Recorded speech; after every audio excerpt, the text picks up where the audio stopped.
ఉన్న బంగారాన్ని విడిపించి ఆ రోజు ఆన్లైన్ రేటుకే మేము కొంటాం. Sharma gold company.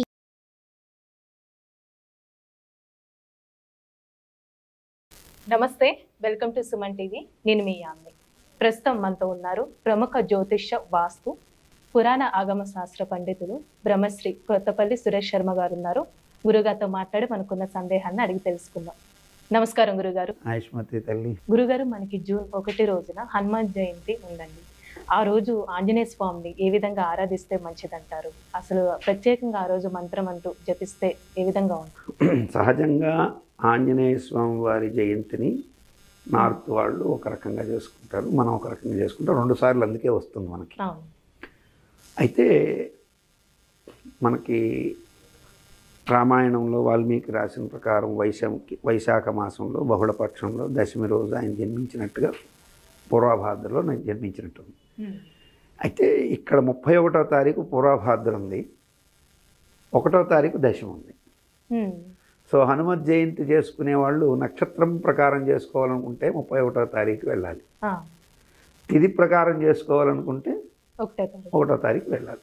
2 రోజులు కలిపి చేసుకుంటే ఎలాంటి గొడవ ఉండదు, ఆనందంగా చేసుకోవచ్చు. ఇప్పుడు మీరు శ్రీరాముడు ఉన్నారు, మనం ఏమంటాం? శ్రీరామ నవమి అంటాం. నవమి అన్నప్పుడు నవమి కదా తిథి చెప్తుంది, కాబట్టి తిథి ప్రాధాన్యంగా శ్రీరాముడికి మనం నవమినే చూస్తుంటాం. కానీ మీరు కనుక భద్రాద్రి కళ్యాణాన్ని కనుక చూస్తే నవమితో పాటు కనుక పునర్వసు నక్షత్రం ఉంటే మహోన్నతమైందని చెప్పి స్థానాచార్యులు కూడా చెప్తుంటారు. సో ఈ 2 కలిసి రానంత మాత్రాన మనమేమి వరి అవ్వాల్సిన అవసరం లేదు. పూర్వభాద్ర నక్షత్రం ముందు రోజు 31వ తారీఖు ఉంది. ఆ రోజు హనుమత్ జయంతి కిందన కొంతమంది ఏంటంటే 1వ తారీఖు అని పంచాంగాల్లో దశమినే తిథి కింద, అంటే శ్రీరామనవమి, కృష్ణ అష్టమి, వినాయక చవితి అంటే తిథికి ప్రాధాన్యం ఇచ్చి చేసేసారు. మనం కూడా కాంట్రవర్షన్ ఎక్కర్లేదు. కానీ పూర్వభాద్ర నక్షత్రం ఆయన జన్మించాడు కాబట్టి 31వ తారీఖున అట్లాగే 1వ తారీఖున కలిపి మీరు అడిగినటువంటి ఒక అద్భుతమైన శుభాలు పొందడానికి ఒక మంచి అద్భుతమైనటువంటి ఒక క్రియ మనం చేయొచ్చు ఆంజనేయ స్వామికి. అద్భుతమైనటువంటిది ఏమిటి అంటే, సహజంగా మీకు అప్పాల గురించి ఐడియా ఉంటుంది. ఆంజనేయ స్వామికి అప్పాలు చేస్తారు. ఈ అప్పాలు చేసిన తర్వాత చాలామంది ఏం చేస్తారంటే బెల్లము వరిపిండితో నేతిలోనో నూనెలోనో కాల్చి అప్పాలు తీసుకెళ్ళి స్వామివారికి పెడతారు. అయితే స్వామివారికి ఆ అప్పాలతో పాటి నాకవల్లి అని చెప్పబడినటువంటిది.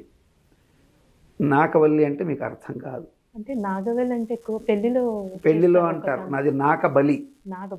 నాకబలి నాగ కాదు, నాగ వేరు నాకం వేరు. నాకం అంటే స్వర్గం,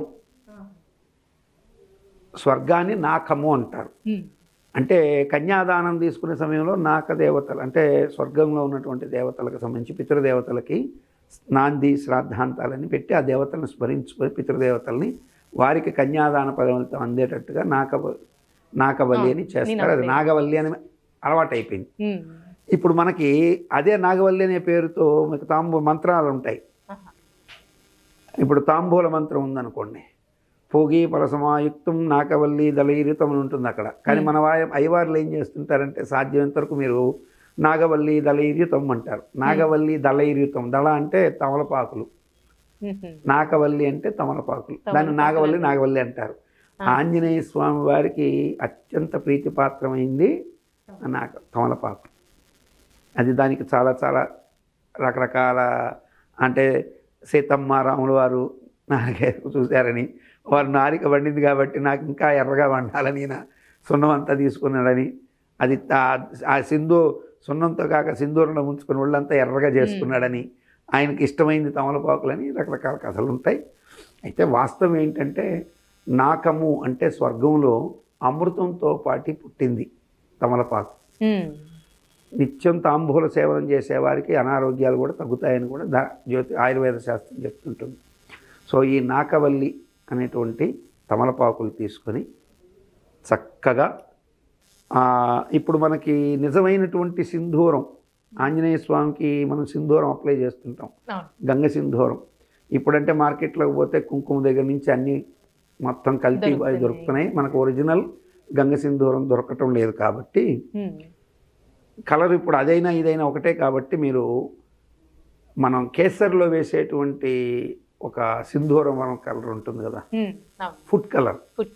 ఆ ఫుడ్ కలర్ని చక్కగా తీసుకొని మీరు ఒక చిన్నపాటి గిన్నెలో ఆ ఫుడ్ కలర్లో చక్కగా తేనెని కలిపి చక్కగా ఒక చిన్నపాటి టూత్పిక్ తీసుకొని బాగా లూజ్గా కలుపుకోవాలి పలుచటి తేనెతో. ఆ సింధూరాన్ని కలిపిన తర్వాత జాగ్రత్తగా ఒక్కొక్క తమలపాకు మీద శ్రీరామ శ్రీరామ శ్రీరామ శ్రీరామ శ్రీరామ అని పైన రాస్తూ, పైన శ్రీరామ కింద శ్రీరామ అని రాసి మధ్యలో ఓం మహా హనుమతే నమః, ఓం మహా హనుమతే నమః అని రాసి ఈ తమలపాకులన్నీ జాగ్రత్తగా ఒక్కొక్కటి ఒక హారంలాగా, లేకపోతే చక్కగా వాటిని ఇలా వెనక్కి ఫోల్డ్ చేసి కనపడుతున్నట్టుగా జాగ్రత్తగా ఆరిన తర్వాత, అంటే ముందు రోజు మనం 2 రోజులు వచ్చింది కదా, పూర్వాభాద్ర నక్షత్రంలో ఎలా తయారు చేసుకొని దాన్ని జాగ్రత్తగా ఆరిపెట్టేసి దాని కింద ఒక్కొక్కటి జాగ్రత్తగా ఫోల్డ్ చేసుకొని సన్నపాటి దారంతో చక్కగా ఒక మాలికని సిద్ధం చేసుకొని స్వామివారికి అప్పాలు చెప్పాను కదా ఇందాక, బెల్లంతో చేస్తాం. బెల్లంతో చేసే అప్పాలు కాకుండా చెరకు రసం, ఇప్పుడు ఎక్కడికి పోయినా మనకి చెరకు మిషన్లు వచ్చాయి కాబట్టి చెరకు రసం ఉంటుంది. అందులో అల్లము నిమ్మకాయలు పెట్టకుండా పూర్తి చెరకు రసాన్ని చక్కగా తెచ్చుకొని ఆ చెరకు రసాన్ని బాగా చక్కగా మనం ఒక బాండి ముందు బాగా వడగట్టేసుకొని ఏమి చెత్త అంతా లేకుండా ఒక చిన్నపాటి స్టవ్, అంటే ఇప్పుడంతా గ్యాస్ స్టవ్లే మనకి యాక్చువల్గా అయితే కట్టెల పొయ్యి మీద శ్రేయస్కరం, పర్వాలేదు గ్యాస్ మీద అయినా పెట్టుకొని చక్కగా దాన్ని అది ఆ చెరకు రసాన్ని పెట్టినట్టయితే అది మరుగుతూ చిక్కబడుతూ ఉంటుంది, బెల్లం కిందకి మారుతుంది. సో అది బాగా గట్టిపడబోయేటప్పుడు ఇందులో వరిపిండిని పోసి కొద్దిగా నేతిని వేసి బాగా దాన్ని మెత్తగా చక్కగా కలిపేసి చిన్నవిగా చేసుకుని నేతిలో కొద్దిగా వేసి కాల్చి అవి గనక స్వామివారికి పెడితే అమృతోపమానమైనటువంటి ప్రసాదం స్వామివారికి. ఆ ప్రసాదాన్ని పెట్టి ఈ సింధూరాల మాలని ఇలా పూచినటువంటి మాలని చక్కగా మనం పూలు కట్టేటట్టయితే మన శక్తి అమ్మ. ఆ స్వామివారి విగ్రహం సపోజు ఒక 18-20 అడుగులు ఉందనుకోండి, మీకు నేను ఒక 27 అంటే అది స్వామివారి కంఠానికి కూడా సరిపోదు. కాబట్టి మీరు ఒకవేళ పాదాన్ని దగ్గర అంటే స్వామివారి హస్తాలకు కూడా కట్టచ్చు. స్వామివారితో ముందు అయ్యవారితో మాట్లాడుకొని చక్కగా ఎవరైతే ఆ గుడిలో అర్చక స్వామి ఉంటారో హనుమాన్ గుడిలో ముందుగానే మనం ఇప్పుడు ఇంకా వ్యవధి ఉంది కాబట్టి ఇంకొక 2-3 రోజులు ఉంది కాబట్టి చక్కగా స్వామితో చెప్పెట్టి ఈ విధంగా కనుక తయారు చేసి ఆ తేనె ఆరకుండా ఉంటుంది. అమృతోపమానమైనటువంటి అప్పాలని తీసుకెళ్ళి స్వామివారికి సింధూరార్చన స ఇచ్చుకండ అంటే ఇచ్చుకండ రససహితం అంటే చెరుకు రసంతో కూడుకున్నటువంటిది అద్భుతమైనటువంటి వరిపిండి కనుక దాంట్లో పోసేసి బాగా కనుక మరిగించి అది గట్టిపడిన తర్వాత చిన్నవిగా చేసి నేతిలో కనుక కాల్చుకుని అప్పాలు మెత్తగా తీసుకెళ్ళి దాంట్లో వీలైతే కొద్దిగా మనం గోధుమ పిండిని, మైదా వేయకూడదు, గోధుమ పిండిని, గోధుమలను ఆడించి పెట్టుకున్నటువంటి ఒరిజినల్ గోధుమ పిండిని అందులో కలిపి చక్కగా కొంచెం మృదువుగా కూడా వస్తాయి తీసుకెళ్ళి స్వామివారికి గనక నివేదన చేసి, ఆ నివేదన చేసే పూర్వం మీరు ఇంటిలో ఎంత వీలైతే అంత ఎక్కువగా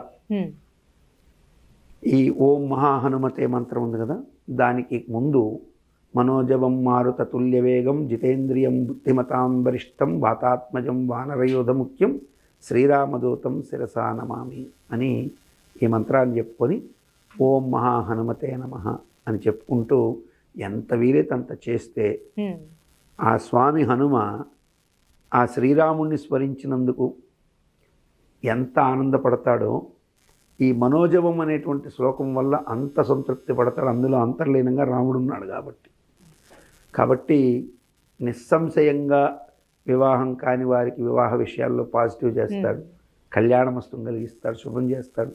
సంతు లేని వారికి సంతానాన్ని కలిగిస్తాడు. అట్లాగే సంపదలని, ఆయురారోగ్య, ఐశ్వర్య, ముఖ్యంగా ప్రశాంతతను కోరుకున్న వాళ్ళకి తప్పక ఆ ప్రశాంతతని స్వామి ప్రసాదిస్తాడు. తప్పక ఇలా చెయ్యాలి, నేను చేశాను కాబట్టి నాకు తెలుసు, లేకపోతే నాకు ఎలా తెలుస్తుంది?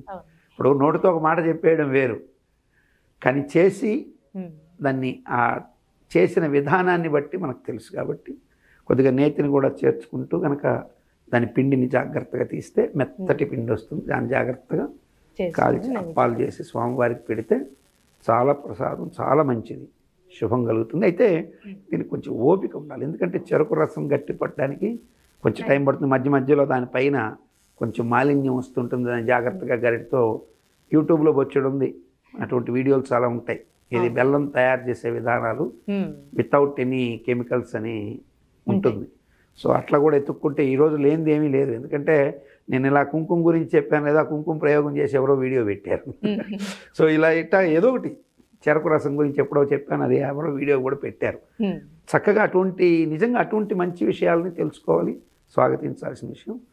తప్పక శుభం కలిగే అవకాశాలు ఉంటాయమ్మా. చాలా చక్కగా తెలియజేశారండి. హనుమాన్ జయంతి రోజు ఏ విధంగా చేసుకుంటే మంచిదని. ధన్యవాదాలు. ఆయుష్మతి తల్లి.